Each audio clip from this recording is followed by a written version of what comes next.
Hukum-hukum seputar Ramadan, seputar Ramadan, seputar. Insyaallah, alhamdulillah Ustaz. Sedap juga ya makan di sarapan di itu kopi Ami Ustaz. Yang jelas nggak harus nyebrang ya. Iya, baru tahu ana di sini ada. Oh ya Ustaz. Ana mau nanya Ustaz. Ya. Ini ada beberapa pertanyaan juga dari teman-teman ya Ustaz. Mengenai tentang puasa Ramadan. Ramadan.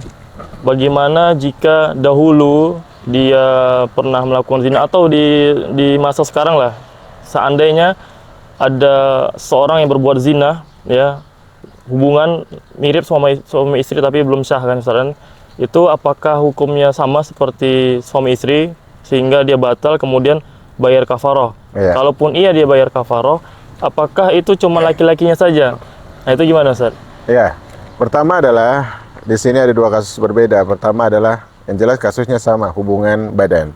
Yang satu di luar nikah dia disebut dengan zina, yang satu adalah hubungan suami istri yang halal. Pertama kita bahas yang pertama, orang yang melakukan penzinaan ini jelas, ini dia berada di atas dosa yang besar. Karena kata Nabi sallam, la yazni zani hina yazni wa huwa mu'min. Orang yang berzina itu tidak mungkin melakukan zina saat imannya bagus. Berarti imannya sedang tidak baik-baik saja, maka dia harus segera kembali kepada Allah Subhanahu wa taala karena ini perbuatan yang dosanya besar. Bahkan sebagian para ulama seperti Imam Syafi'i tapi ucapannya tidak benar 100%, mengatakan siapa yang berbuat zina nanti keluarganya akan dizinai. Ini wanti-wanti, yang jelas tidak 100% demikian. Karena hukum orang tuanya salah masa anaknya harus bersalah, kan tidak harus. Tapi ini penegasan bahwa itu bahaya. Ini pertama. Yang kedua adalah dalam masalah puasa, kalau dia melakukan hubungan tersebut dalam keadaan puasa, baik di luar nikah maupun sudah halal, maka jelas puasanya batal. Sama-sama batal. Tapi yang kedua ini jelas mereka tidak berdosa dari segi zina. Dosanya dari segi apa? Melakukan di bulan Ramadan. Puasanya sama-sama batal, berarti sama-sama mengganti hari itu. Ini pertama. Hari itu tetap harus diganti, istilahnya qada. Ini belum hukuman ini cuma ganti. Nah kemudian mereka dihukum dengan hukum yang disebut kafarah. Kafarah tersebut hukuman terkait puasa yang hanya terjadi pada masalah pelanggaran dalam hubungan yang berkaitan dengan hubungan badan. Satu-satunya, kalau makan kan tidak ada kafarah, minum nggak ada kafarah. Yang ada apa? Hubungan badan. Maka dia diberikan hukuman selain dia mengganti, dia harus kafarah. Nah, yang kedua terkait kafarah harus kita bahas. Kafarah ini bukan pilihan, tapi dia harus urut. Hadisnya berdasarkan hadis Abu Hurairah yang diriwayatkan oleh Al-Imam Bukhari dan Muslim, ketika ada seorang mengatakan, "Ya Rasulullah, halaktu, aku celaka, waqa'tu ala ahli fi nahari Ramadan." Aku hubungan badan dengan istriku di siang Ramadan. Maka Nabi SAW mengatakan, apakah hal tajidu raqabatan tu'tikuha? Apakah engkau mendapati seorang budak yang bisa kau merdekakan? Dia katakan enggak ada. Apakah engkau bisa puasa 2 bulan berturut-turut? Dia katakan tidak bisa. Kata Rasulullah, apakah bisa memberikan siti dan miskinan, 60 orang miskin makan? Kata dia tidak bisa. Maka kemudian Nabi SAW pun bingung. Kemudian Nabi mengatakan, di situ disebutkan ada lewat orang bawa sekeranjang kurma, dan itu makanan pokok mereka ya. Kemudian Rasulullah kasih ke orang ini, kata Rasulullah, kasih ini kepada orang miskin. Karena dia tidak bisa apa tadi? Merdekakan. Puasa pun enggak sanggup. Kemudian diberikan untuk beri makan orang miskin, dia pun tidak bisa. Maka Rasulullah berikan hadiah ini untuk diberikan kepada orang miskin. Kata dia, wahai Rasulullah, apakah kepada orang yang lebih miskin dari kami? Kata Rasulullah, kalau begitu kasihlah makan keluargamu dengan ini. Oh, insyaallah. Nah, di sini pelajaran yang terkait masalah ini adalah, pertama adalah untuk kafaroh dia bukan pilihan, tapi harus urut. Karena sekarang tidak ada hamba sahaya, berarti dia harus puasa 2 bulan. Tidak bisa dia langsung mengatakan, oh berat bagi saya puasa 2 bulan. Dia harus coba dulu. Kalau berat baru dia boleh pindah ke yang ketiga. Oke, bisa di sini ya. Berarti dia urut.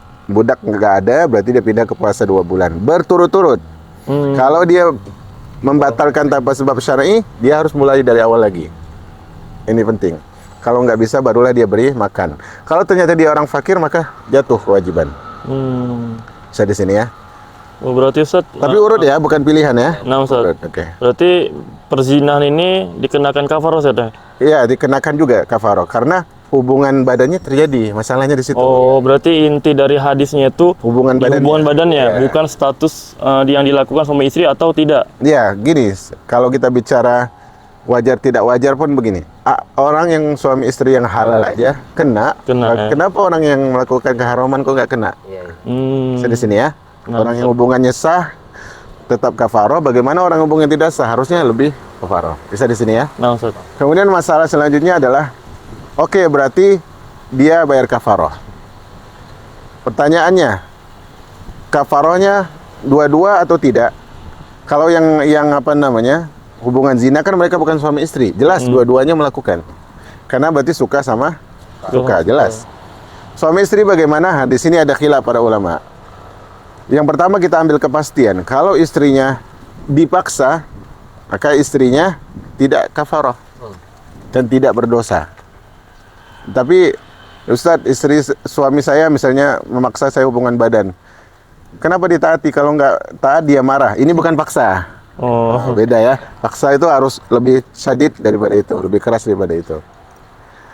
Sehingga permasalahan terakhir dibahas para ulama. Oke, tadi dalam hadis disuruh bayar apa? Kafaroh. Apakah suami saja ataukah istri juga? Menurut sebagian para ulama, dan saya lihat di akhir ulama mutaakhirin di antara yang berpendapat demikian, Syekh Ali Hasan, beliau berpendapat wajibnya cuma suami aja, karena hadis tersebut disuruh suami. Tapi wallahu a'lam bishawab, yang lebih kuat adalah pendapat yang mengatakan pada suami dan pada istri. Tapi gimana? Di hadis juga disebutkan istrimu juga. Oke, jawabannya pertama gini. Pertama adalah alasan kafaroh tersebut hubungan badan.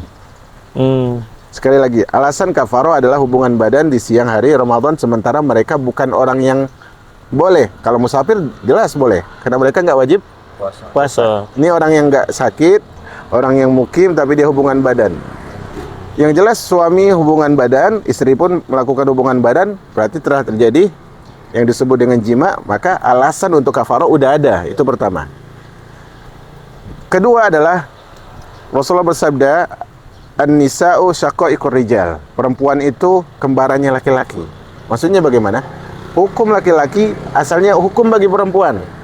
Sampai ada penghususan. Di sini kan nggak dihususkan untuk laki-laki. Hukumnya masih umum. Maka kafaroh tetap wajib bagi istri. Oke. Ketiga adalah kebiasaan Nabi dalam menjawab soal itu adalah menjawab sesuai orang yang datang. Karena yang datang adalah laki-laki, maka Nabi SAW jawab kepada laki-laki saja. Hukum asal tetap ada, yaitu hukum pada laki-laki tetap berlaku pada perempuan selama tidak ada pengecualian. Dan kemudian alasan yang keempat, dikarenakan wanita yang berzina, dia tetap kena had. Walaupun had ini bisa jadi ada syubhatnya, tapi kalau dihukumi ternyata dia benar-benar melakukan zina, bukan dipaksa, maka dia kena had. Nah, kalau masalah had yang berkaitan dengan darah saja tetap ditetapkan, apalagi cuma kafaroh, masalah yang tidak terlalu berat. Saya di sini ya. Maka pendapat yang lebih kuat, insya Allah adalah wanita pun wajib melakukan kafaroh. Kemudian nanti muncul pembahasan adalah sebagian para ulama mengatakan yang bayar kafaroh tetap suaminya untuk dia. Oh, Ya, untuk karena di bawah nafkahnya suami. Jadi suami bayar untuk dia, dia juga bayar untuk istrinya. Saya di sini ya. Inilah sederhana dalam masalah ini. Minimal ini pendapatnya paling hati-hati. yang warok Ustaz. Ya, lebih menjaga keutuhan tanggung jawab seorang di hadapan Allah Subhanahu wa taala. Ya, insyaallah ya. Naam. Jazakallahu Ustaz. Ya, wa yakum.